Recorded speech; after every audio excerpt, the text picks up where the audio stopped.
শুরুতেই আমি বলি যে একটি ভুল ধারণা দিয়ে প্রশ্নটি এসেছে যে তালিকা তারা প্রয়োগ করেছেন আপনারা দেখবেন সেখানে দাঁড়িপাল্লাকে অন্তর্ভুক্ত করার জন্য তারা অর্থাৎ জামাত ইসলামের নিবন্ধন যখন বাতিল হয়ে গিয়েছিল তখন কিন্তু প্রতীকের তালিকা থেকেও দাঁড়িপাল্লাকে বাদ দেওয়া হয়েছে।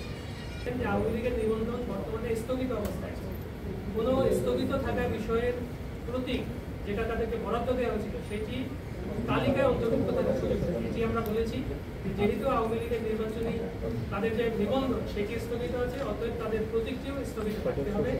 আপনি যে একটি প্রশ্ন করলেন এটি আসলে আমাদের মাঝে কিছু লোকের মাঝে এই ভুল ধারণাটি তৈরি হয়েছে যে জাতীয় প্রতীক আসলে শাপলা, কিন্তু আপনারা যদি সংবিধানের 4-3 অনুচ্ছেদ এবং 1972 সালের একটি অর্ডার আছে এবং 72 সালের জাতীয় প্রতীক আছে এগুলোর একটি কম্বাইন্ড রিডিং আপনারা দেখবেন, সেখানে দেখবেন যে 4টি আলাদা স্বতন্ত্র উপাদান নিয়ে জাতীয় প্রতীকটি গঠিত।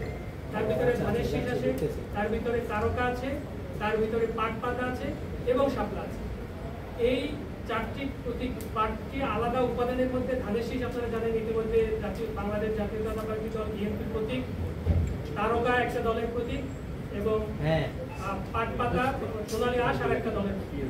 এছাড়াও জাতীয় ফুল হিসাবে যদি আপনি এটাকে ট্রিট করেন জাতীয় ফল কাঁঠাল আরো একটি অন্য একটি নিবন্ধিত দলের প্রতীক হিসাবে রয়েছে। তো আমাদের এইখানে যে মিসকনসেপশনটি বারবার হচ্ছে যে জাতীয় প্রতীককে শাপলা হিসেবে ব্র্যান্ডিং করা হচ্ছে, কিন্তু জাতীয় প্রতীক আসলে শাপলা নয়। জাতীয় প্রতীক হচ্ছে 4টি আলাদা আলাদা উপাদানের সমন্বয়ে গঠিত একটি প্রতীক এবং সেখানকার মাপ কি হবে, সেখানকার রং কি হবে, সেখানকার ব্যাসার্ধ কি হবে, ব্যাসার্ধ রং কি হবে, এগুলো সবই 1972 সালের যে অর্ডারের শিডিউল এবং 72 সালের যে রুলস সেটার অ্যাপেন্ডিক্সের মাধ্যমে এটি সম্পূর্ণভাবে স্পষ্ট করা আছে। আমি আপনাদেরকে অনুরোধ করবো যে সেগুলো আপনারা দেখবেন এই ব্যাখ্যাগুলো দেওয়ার আগে এবং সেগুলো দেখেই এই ব্যাখ্যাগুলো দিবেন।